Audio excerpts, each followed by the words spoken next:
Hello friends, welcome to drama world. तो guys, पिछले episode में हमने देखा था कि शियांग यून की जितनी भी कोशिशें थी लू चैंग कॉन्ग से अपनी शादी तुड़वाने की, वो एक एक करके पूरी तरह से फेल हो चुकी थी। लेकिन शियांग यून अभी भी हार मानने वालों में से नहीं है। उसे लगता है कि अगर ये शादी हो गई तो आगे चलकर दोनों के लिए बहुत बड़ी मुश्किल खड़ी हो सकती है। इस बार शियांग यून एक नया प्लान बनाती है। वो सीधा जी हुई के पास जाती है और वो उससे कहती है कि लू चैंगकांग के पास जाकर वो उससे डराए, उसे बताए कि अगर उसने शियांग यून से शादी की तो दोनों की ज़िंदगी में बहुत बड़ी मुसीबत आएगी। जी हुई भी वैसा ही करता है। वो चैंगकांग के पास जाकर उसे वार्निंग देता है, लेकिन लू चैंगकांग ये सब सुनकर बिल्कुल भी नहीं घबराता। वो कहता है कि उसे ऐसी बातों पर यकीन ही नहीं है। इंसान अपनी हिम्मत और अपने फैसलों से अपनी किस्मत बदल सकता है। ये सुनकर शियांग यून फिर से परेशान हो जाती है। उसका एक और प्लान फेल हो जाता है। उसे समझ ही नहीं आता कि लू चैंगकांग को अपने से दूर कैसे करे। थोड़ी देर बाद शियांग यून एक और आइडिया सोचती है और शियांग यून एक नया प्लान बनाती है। वो सोचती है कि अगर लू चैंगकांग अपनी आंखों से कोई बड़ा खतरा देख लेगा तो शायद उसे भविष्यवाणी पर विश्वास हो जाएगा। इसीलिए शियांग यून जीहुई के साथ मिलकर एक नकली हमला करवाने का प्लान बनाती है। उसका मकसद किसी को चोट पहुंचाना नहीं होता, सिर्फ लू चैंगकांग को डराने का होता है ताकि वो खुद इस शादी से पीछे हट जाए। शियांग यून को पूरा भरोसा होता है कि इस बार उसका प्लान ज़रूर काम करेगा, लेकिन किस्मत को कुछ शायद और ही मंजूर था। जिस जगह नकली हमला होना था वहाँ अचानक असली हमलावर जा पहुंचता है। एक हमले में पूरा माहौल बदल जाता है। शियांग यून खुद भी शॉक हो जाती है। उसे तुरंत समझ आ जाता है कि ये उसके प्लान का हिस्सा नहीं था। अब मामला सिर्फ किसी को डराने का नहीं था, बल्कि सच में दोनों की जान खतरे में आ चुकी थी। शियांग यून अभी ये समझने की कोशिश कर रही होती है कि आखिर ये क्या हो रहा है।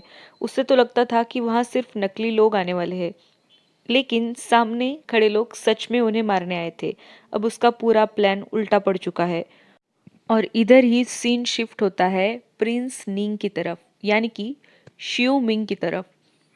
और प्रिंस निंग का जो सेवक है वो उन्हें आके बताता है कि योर हाइनेस, इस बार सेकेंड प्रिंस ने एक्शन ले ली है और इस बार शायद से जनरल लू यानी कि लू चैंगकांग बच नहीं सकता।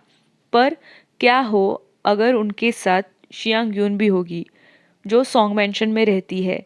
तो ये बात सुनकर प्रिंस निंग डर जाता है और प्रिंस निंग कहता है कि ये तुम क्या कह रहे हो। और फिर से सीन शिफ्ट होता है लू चैंगकांग और शियांग यून की तरफ, जहां हमें दिखाया जाता है कि लू चैंगकांग जैसे तैसे करके शियांग यून के साथ भागने की कोशिश करता है सबको मारने के बाद। और वो उसका हाथ पकड़कर उसको खींच के लेके जा रहा होता है। तभी शियांग यून के दिमाग में ना जाने क्या आ जाता है। वो वहाँ के एक हमलावर की तलवार उठाती है और अपने गर्दन पर रख देती है और चैंगकोंग को आवाज़ देकर कहती है कि ये देखो, ये मुझे किडनैप करने की कोशिश कर रहे हैं और बोल रहे हैं अगर तुमने सरेंडर नहीं किया तो ये मुझे मार देंगे। तभी लूचांग उनको बोलता है कि मैंने तुम्हें पहले ही कहा था कि उसे छोड़ दो, और उनकी तरफ तलवार दिखाता है। और उसी वक्त हमें एक मिस्टीरियस काला साया दिखाया जाता है जो कि उन हमलावरों को हिप्नोटाइज करता है और उन हमलावरों की आंखें अचानक लाल हो जाती है। और जिस इंसान की तलवार शियांग यून के गर्दन पर होती है वो बोलता है कि हथियार नीचे रख दो। तभी लू चांगकांग उनको बोलता है कि ठीक है, मैं हथियार नीचे रख दूंगा, पर अगर तुमने शियांग यून को कुछ किया तो मैं तुम सबको मार दूंगा। और ऐसा कह के वो अपने हथियार नीचे डाल देता है। तभी सभी हमलावर लू चैंगकांग पर हमला मोड़ देते हैं, उसे मारते हैं। और तभी शियांग यून को अपनी गलती का एहसास होता है और वो बोलती है कि तुम्हें उस पर सच में हमला नहीं करना था। तभी उन हमलावरों में से एक हमलावर शियांग यून की गर्दन पकड़ लेता है। शियांग यून जैसे तैसे करके खुद को छोड़ती है और लू चैंगकोंग की तरफ भागने लगती है। तभी लू चैंगकोंग देखता है कि पीछे से एक हमलावर शियांग यून पर हमला करने वाला है और वो ये वार खुद पर ले लेता है, खुद की पीठ पर ले लेता है। और इस सब में लू चैंगकोंग बहुत बुरी तरह से जख्मी हो जाता है। इस बार लू चैंगकोंग गुस्से में आकर सभी हमलावरों पर हमला करना स्टार्ट देता है, सबको मारना स्टार्ट कर देता है। और उधर का जो काला साया होता है जो मिस्टीरियसली वहाँ पर प्रेजेंट होता है, वो अचानक गायब हो जाता है और सभी हमलावर भाग जाते हैं। तभी लू चैंगकोंग शियांग यून के कंधे पर बेहोश हो जाता है। शियांग यून जैसे तैसे करके उसे ले जा रही होती है, तभी वहाँ पर प्रिंस निंग आते हैं और वो उन दोनों की मदद करते हैं। प्रिंस निंग लू चैंगकोंग और शियांग यून को सॉन्ग मेंशन भेजते हैं और गाड़ी से उतर के शियांग यून उनसे थैंकफुल रहती है, उनको बोलती है कि आगे जाके मुझे अगर ये एहसान उतारने का मौका मिला, आपको कोई भी हेल्प चाहिए तो मुझे बेझिझक बताना, मैं ये एहसान कभी नहीं भूलूंगी, मैं आपकी हेल्प ज़रूर करूंगी। तो प्रिंस निंग कहते हैं कि नहीं नहीं, लू चैंगकोंग मेरा बहुत अच्छा दोस्त है, इसकी वजह से मैंने उनकी मदद की है।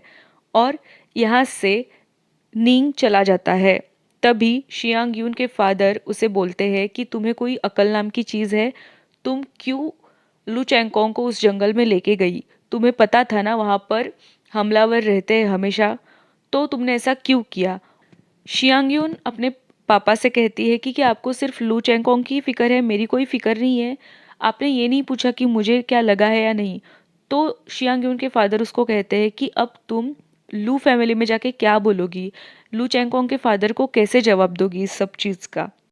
और फिर हमें दिखाया जाता है कि जो डॉक्टर रहते हैं वो लू चैंगकोंग के पेरेंट्स से कहते हैं कि लू चैंगकोंग डेंजर में नहीं है, वो ठीक है, उसको सिर्फ बहुत ज़्यादा लगा हुआ है, वो बैडली इंजर्ड है, कुछ दिनों बाद वो ठीक हो जाएगा।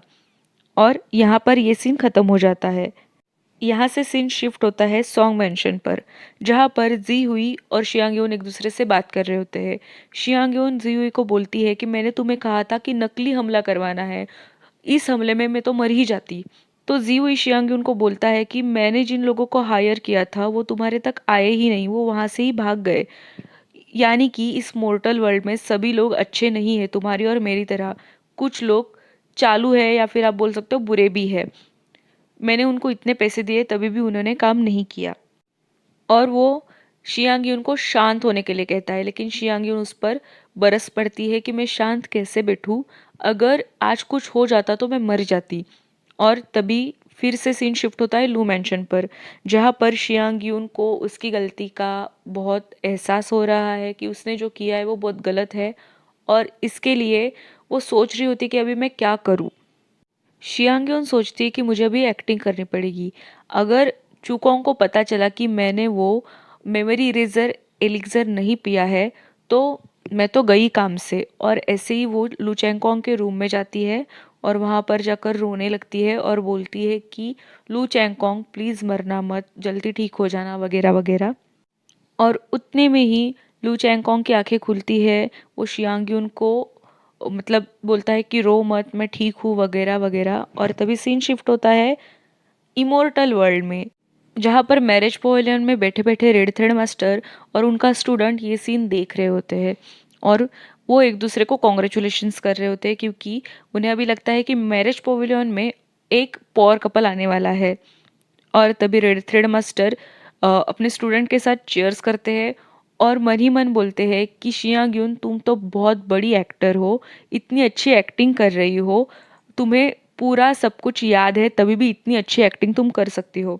और फिर से सीन शिफ्ट होता है शियांग यून की तरफ मोर्टल वर्ल्ड में, जहाँ पर चू कॉन्ग और शियांग यून एक दूसरे से बात कर रहे होते हैं।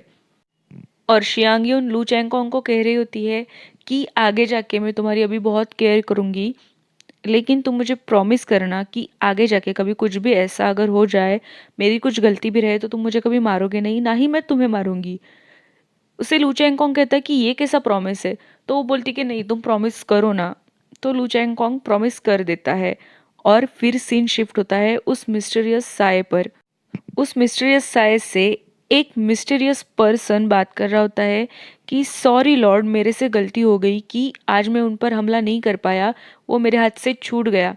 तो वो जो साया रहता है वो बोलता है कि तुमने आज सब कुछ काम बिगाड़ दिया, आज तुम्हारे पास बहुत अच्छी अपॉर्चुनिटी थी लेकिन तुमने वो गवा दी। तो दूसरा आदमी उस साय से कहता है कि इन ट्रिबुलेशन के जर्नी में मैं उसको मार के ही रहूँगा, यानी कि लू चैंगकोंग को मार के ही रहूँगा। तो वो जो साया रहता है वो बोलता है कि इस लाइफ में उसके पास ना ही मेमोरी है, ना ही पावर्स है, तो उससे हमसे डील करना आसान नहीं होगा। पर याद रखना, जो भी हमला करोगे वो ध्यान से करना। अगर लू चैंगकोंग को तुम्हारी आइडेंटिटी रिवील हो गई तो वो मेरे तरफ भी आ सकता है, और जब उसे उसकी पूरी मेमोरीज मिल जाएगी तो हो सकता है कि वो मुझे भी ना छोड़े और तुम्हें भी। और इधर से ही सीन शिफ्ट होता है लू मैंशन पर, जहाँ पर लू चैंगकोंग और उसके पापा एक दूसरे से इस हमले के बारे में बात कर रहे होते हैं। लू चैंगकोंग के जो पापा है वो उसे पूछते हैं कि तुम्हें किस पर शक है, तुम्हें क्या लग रहा है कि ये हमला किसने करवाया होगा, सेकेंड प्रिंस ने या फिर फेंग ने। अब ये फेंग कौन है वो तो हमें आगे जाके पता चलेगा, बट तभी भी। तो लू चैंगकोंग बोलता है कि पापा आप इससे दूर ही रहना, ये मेरा मैटर है, मैं इसके बारे में पूरी जानकारी निकाल के रहूँगा। तो लू चैंगकोंग के पापा जो है वो बोलते हैं कि नहीं, तुम पहले अपनी तबीयत पर ध्यान दो, बाद में सब कुछ देख लेंगे। और वो उसे इतना भी बोलते हैं कि तुम्हारे लिए थर्ड प्रिंस यानी कि नींग ने कुछ हर्ब्स भेजे हैं, तो उन्हें भी ले लेना। तब लू चैंगकोंग सरप्राइजिंगली कहता है कि थर्ड प्रिंस नींग। तो लू चैंगकोंग के पापा बोलते हैं कि हाँ, तुम्हें शियांग यून और प्रिंस नींग ही यहाँ पर ले आए थे। लू चैंगकोंग सोचता है कि प्रिंस नींग को कैसे पता चला कि मैं वहाँ पर हूँ। और तभी सीन शिफ्ट होता है जी हुई के पास। जी हुई पहली नज़र में ही यिंगशी से प्यार कर बैठता है, और वो शियांग यून की दी तस्वीर से यिंगशी को ढूंढने लगता है। बाजार में चलते चलते उसे एक तलिस्मान मिलता है, जिस पर नाम लिखने से और मैरिज टेम्पल में जाके वो लटकाने से हमारी विश पूरी हो जाती है। जिस भी इंसान से हम प्यार करते हैं उनसे हमारी शादी हो जाती है। इसीलिए जी हुई वो तिलिस्मान ले लेता है और मैरिज टेम्पल जा पहुंचता है। उधर लू मैंशन में दिखाया जाता है कि अभी लू चैंगकोंग की हालत एकदम ठीक है। तभी लू चैंगकोंग को जो सेवक है वो उसे बोलता है कि मिस सॉन्ग यहाँ पर आ रही है, वो आपके लिए सूप बनाना चाहती है। और वो चैंगकोंग को कहता है कि आप नाटक करना कि अभी तक आप ठीक नहीं हुए हो। चैंगकोंग भी ये बात मान लेता है और बेड पर लेट जाता है और नाटक करना स्टार्ट कर देता है। शियांग यून वहाँ पर आती है और वो बोलती है कि कल तो तुम्हारी तबीयत ठीक थी, तो आज इतनी खराब कैसे हो गई। तब लू चैंगकोंग का जो सेवक है वो बोलता है कि उन्हें इंटरनल इंजरी है और वो अभी भी बहुत बीमार है, और नाटक करना स्टार्ट कर देता है कि उन्हें उनका जो आर्म है वो फील नहीं हो रहा है, वगैरह वगैरह। शियांग यून को समझता है कि ये दोनों भी नाटक कर रहे हैं। शियांग यून और भी उन्हें सताना स्टार्ट कर देती है। तभी वहाँ पर प्रिंस नींग आ जाते हैं और वो कहते हैं कि मुझे पता चला लू चैंगकोंग की तबीयत कुछ दिनों से ख़राब है, इसीलिए मैं खुद उनसे मिलने आया हूँ। और मुझे कुछ रेमेडीज़ भी पता है, और मैं बचपन से कुछ मेडिसिन्स में सीखा हुआ हूँ, तो मैं खुद उनसे उनको चेक करूँगा। तो शियांग यून सोचती है कि अभी लू चैंगकोंग प्रिंस नींग के सामने तो नाटक नहीं कर सकता है, इसीलिए वो नींग को कहती है कि हाँ प्रिंस नींग आप उसे चेक कर लो वगैरह। प्रिंस नींग भी समझ जाते हैं कि ये नाटक कर रहा है, और वो उसकी जो आर्म है वो मोड़ देते हैं।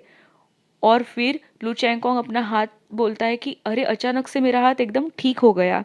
फिर सीन शिफ्ट होता है मैरिज टेम्पल पर, जहाँ पर यिंग शी मैरिज टेम्पल में विश मांग रही होती है कि मेरी जो दिल में इच्छाएं है वो पूरी हो जाए। तभी जो यिंगशी की दासी है वो जियुई के तरफ इशारा करके यिंगशी को बताती है कि यही वो इंसान है। और वहाँ लू मेंशन में शियांग यून चैंगकोंग के लिए चिकन सूप बनाती है नींग के साथ मिलके। प्रिंस नींग उसे बोलता है कि चैंगकोंग को अभी आराम की ज़रूरत है, तो उसे आराम करने देना। और फिर से सीन शिफ्ट होता है यिंगशी की तरफ, जहाँ पर मैरिज टेम्पल पर बारिश आती है।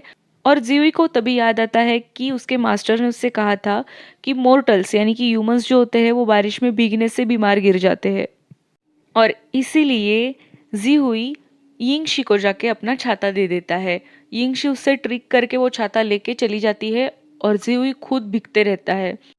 और अभी जिहुई को यकीन हो चुका है कि वो यिंगशी से प्यार करने लगा है।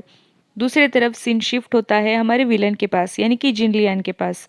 वहाँ पर जिनलियान अपने सेवक से पूछता है कि ह्यूमन वर्ल्ड में सब कुछ कैसा चल रहा है, नुवा स्टोन का काम कैसा है और कहाँ तक आया है। तो जो जिनलियान का सेवक है वो बोलता है कि नुवा स्टोन में अभी लव इमोशंस आने लगे हैं। ये बात सुनकर जिनलियान खुश हो जाता है। और दूसरी तरफ उसका जो सेवक है वो बोलता है कि आपने जिन लोगों को भेजा था उस सेंट गर्ल को, यानी कि उस हॉली गर्ल को ढूंढने के लिए, वो अभी तक मिली नहीं है। तो इस पर जिन लियान बोलता है कि अब तक मैं जिंदा हूँ मतलब वो भी जिंदा है, क्योंकि हम दोनों की जो लाइफ है वो एक दूसरे से कनेक्टेड है। जब तक वो सेफ है तब तक ही मैं सेफ हूँ। और फिर से सीन शिफ्ट होता है लू मैंशन पर, जहाँ पर जो लू चैंगकोंग का सेवक है वो चैंगकोंग को बोलता है कि अभी आप दोनों की शादी होने वाली है, लेकिन आपको शियांग यून के बारे में इतना कुछ पता नहीं है, यानी कि उसे क्या पसंद है क्या पसंद नहीं है, वो कैसी किताबें पढ़ती है कैसी नहीं है।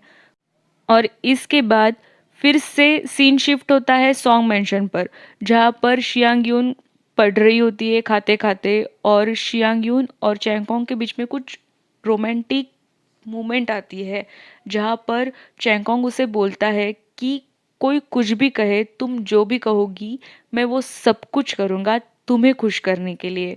और यहाँ पर ही एपिसोड 4 जो है वो एंड हो जाता है। एपिसोड 4 में हमें मेनली पता चला कि नोवा स्टोन को जिस काम के लिए अर्थ पर भेजा गया है वो काम हो चुका है, यानी कि अभी उसमें लव इमोशंस आना स्टार्ट हो गया है। और शियांग यून और चू कोंग अभी जैसे तैसे करके, नाटक से ही क्यों ना हो, लेकिन एक दूसरे के करीब आ रहे हैं। दूसरी तरफ हमें ये भी दिखाया गया है कि लू चैंगकोंग के सिर्फ प्रिंस निंग ही नहीं पर और भी कई दुश्मन हैं। और वो जो मिस्टीरियस साया है वो किसका है, ऊपर से वो जो संत कन्या है जिसे जिन लियन ढूंढ रहा है वो कौन है, और अभी नोआ स्टोन में लव इमोशन भरने लगे हैं, तो फिर आगे नोआ स्टोन का क्या होगा। तो गाइज़ ये सब जानने के लिए आपको इस सीरीज़ को पूरा चेकआउट करना होगा।